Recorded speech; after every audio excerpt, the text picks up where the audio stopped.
boy name was Santiago.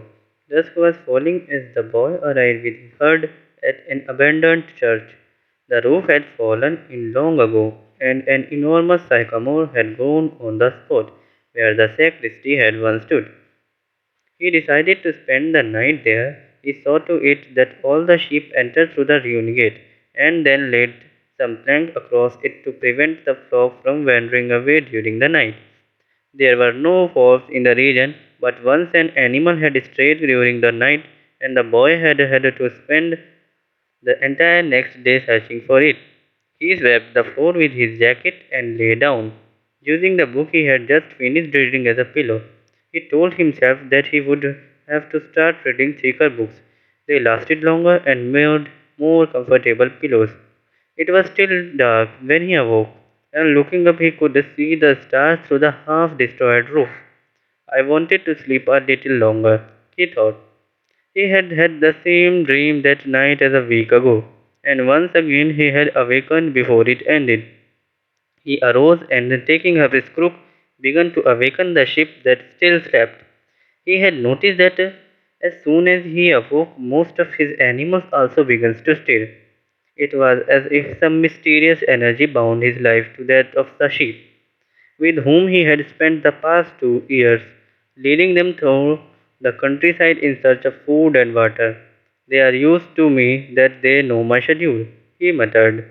Thinking about that for a moment, he realized that it could be the other way around, that it was the he around who had become accustomed to their schedule, but there were certain of them who took a bit longer to awaken. The boy prodded them one by one with his crook, calling each by name. He had always believed that the sheep are able to understand what he said, so there were times when he read them parts of his book that had made an impression on him, or when he would tell them of the loneliness or the happiness of a shepherd in the fields. Sometimes he would comment to them on the things he had seen in the villages they passed. But for the past few days he had spoken to them only one thing: the girl, the daughter of a merchant who lived in the village. They would reach in about 4 days. He had been to this village only once of the year before. The merchant was the proprietor of a dry goods shop, and he always demanded that the sheep be sheared in his presence so that he would not be cheated. A friend had told the boy about the shop, and he had taken his sheep there. I need to sell some wool, the boy told the merchant. The shop was busy, and the man asked the shepherd to wait until the afternoon. So the boy sat on the steps of the shop and took a book from his bag. I didn't know shepherds know how to read, said a girl's voice behind him. The girl was typical of the region of Andalusia, with flowing black hair and eyes that vaguely recalled the Moorish conquerors.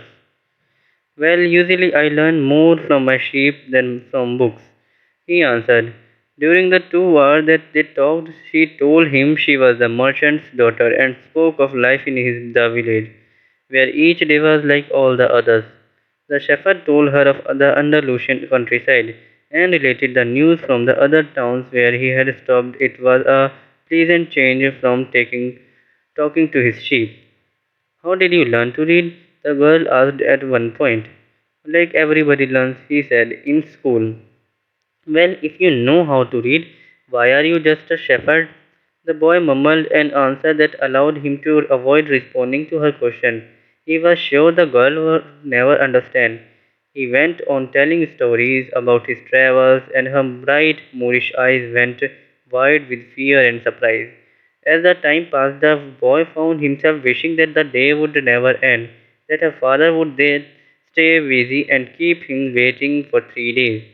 He recognized that he was feeling something he had never experienced before: the desire to live in one place forever. With the girl with the raven hair, his days would never be the same again. But finally, the merchant appeared and asked the boy to shear 4 sheep. He paid for the wool and asked the shepherd to come back the following year. And now it was the only 4 days before he would be back in that same village. He was excited and at the same time uneasy. Maybe the girl had already forgotten him, Lots of sheared shepherds passed through selling their wool. It doesn't matter, he said to his sheep. I know other girls in other places, but in his heart he knew that it did matter. And he knew that shepherds, like seamen and like traveling salesmen, always found a town where there was someone who could make them forget the joys of carefree wandering. The day was dawning, and the shepherd urged his sheep in the direction of the sun. They never have to make any decision, he thought. Maybe that's why they always stay close to me. The only thing that concerned the sheep was food and water. As long as the boy knew how to read the best pastures in Andalusia, they would be his friend. Yes, their days were all the same, with the seemingly endless hours between sunrise and dusk, and they had never read a book in their young lives and didn't understand when the boy told them about the sights of the cities. They were content with just food and water, and in exchange they generously gave of their wool, their company, and once in a while their meat. If I become a monster today and decide to kill them one by one, they would become aware only after most of the flock had been slaughtered, thought the boy. They trust me, and they have forgotten how to rely on their own instincts because I had lead them to nourishment. The boy was surprised at his thoughts. Maybe the church with the sycamore growing from within and been haunted. It had caused him to have the same dream for a second time, and it was causing him to feel anger towards his faithful companions. He drank a bit from the wine that remained from his dinner of the night before, and he had gathered his jacket closer to his body. He knew that a few hours from now, with the sun at its zenith, the heat would be so great that he would not be able to lead his flock across the field. It was a time of day when all of Spain slept during the summer. The heat lasted until nightfall, and all that time he had to carry his jacket. But when he thought to complain about the burden of its weight, he remembered that because he had the jacket, he had withstood the cold of the dawn. We have to we have to prepare for change, he thought, and he was grateful for the jacket's weight and warmth. The jacket had a purpose, and so did the boy. His purpose in life was to travel, and after 2 years of walking the Andalusia terrain, he knew all the cities of the region.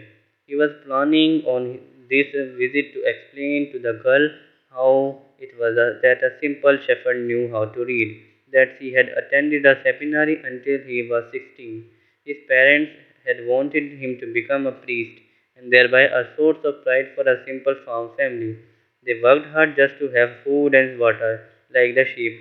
He had studied Latin, Spanish, and theology, but ever since he had been a child, he wanted to know the world, and this was much important to him than knowing the God and learning about man's sins. One afternoon, on a visit to his family, he had summoned up the courage to tell his father that didn't want to become a priest, that he wanted to travel. People from all over the world have passed through this village, son, said his father. They come in search of new things, but when they leave, they are basically the same people they were when they arrived. They climb the mountain to see the castle and they wind up thinking that the past was better than what we have now. They have blonde hair or dark skin, but basically they are the same as the people who live right here. But I'd like to see the castle in the towns where they live, the boy explained. Those people, when they see our land, say that they would like to live here forever. His father continued. Well, I'd like to see their land and see how they live, said his son. The people who come here have a lot of money to spend, so they can afford to travel, his father said. Amongst us, the only ones who travel are the shepherds. Well, then I will be shepherd. His father said no more. The next day he gave his son a pouch that held three ancient Spanish gold coins. I found these one day in the fields. I wanted them to be a part of your inheritance, but use them to buy your flock. Take to the field, and someday you will learn that our countryside is best. and a woman the most beautiful. And he gave the boy his blessing. The boy could see in his father's gaze a desire to be able himself to travel the world, a desire that was still alive, despite his father's having had to bury it over a dozen of years under the burden of struggling for water to drink, food to eat, and the same place to sleep every night of his life. The horizon was tinged with